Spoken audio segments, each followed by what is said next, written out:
So the concept of core rush is pretty straight up.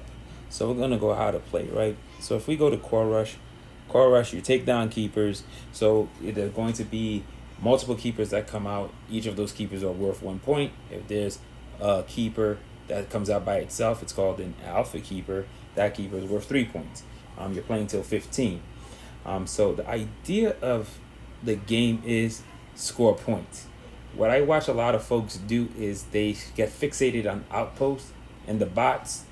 That's all they're fixated on. Like if you're trapped in a game where you're playing against 3 or 4 people and you're playing a bot with bots only on your team, or somebody who doesn't understand the full idea of what to do in core rush, what you'll actually watch happen most of the game is the bots and that person will run for the outpost, leaving points completely ignored, which is a little weird because the idea is no matter how many outposts that you get, you're not going to win. You have to actually get the points. Like the one I find that's really weird is sometimes an alpha core, which is worth 3 points, is going to be scored and the team will focus on the outpost with the bots and completely ignore the point that's right below them.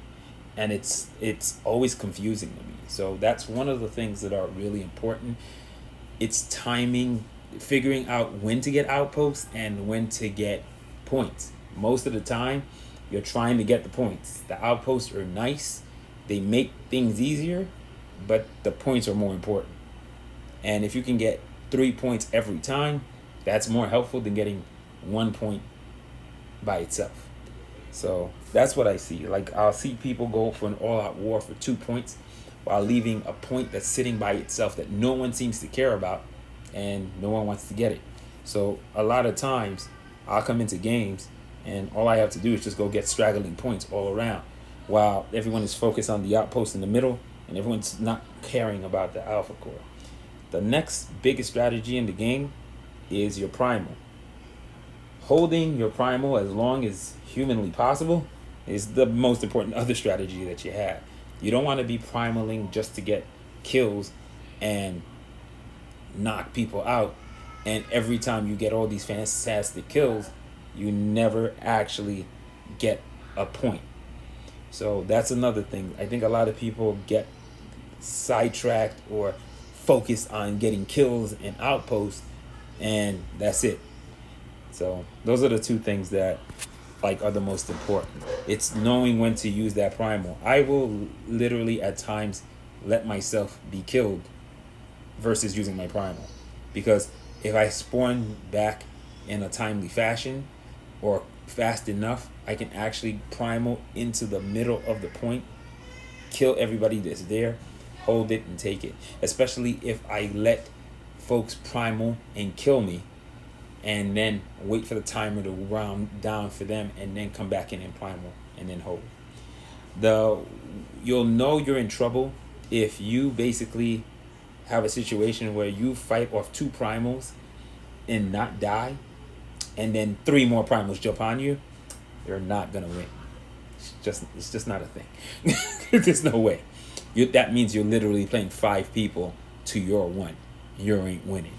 So those are some of the things that I've kind of figured out. The way I play the game too, I check the list of real players versus the list of real players in mine.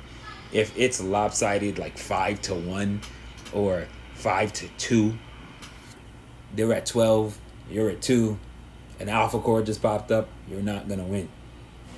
It's just that simple. There are abilities to make comebacks, but comebacks only happen if you're playing 2 people who are like relatively fresh and they were just playing a pure bot game, and 2 players who understand how to play core rush comes in. They're going to be able to take over that game and prevent them from ever scoring, even if it's 13-1, which has happened. I've won 17-13. So it's possible. I've even lost 11-15 or something like that.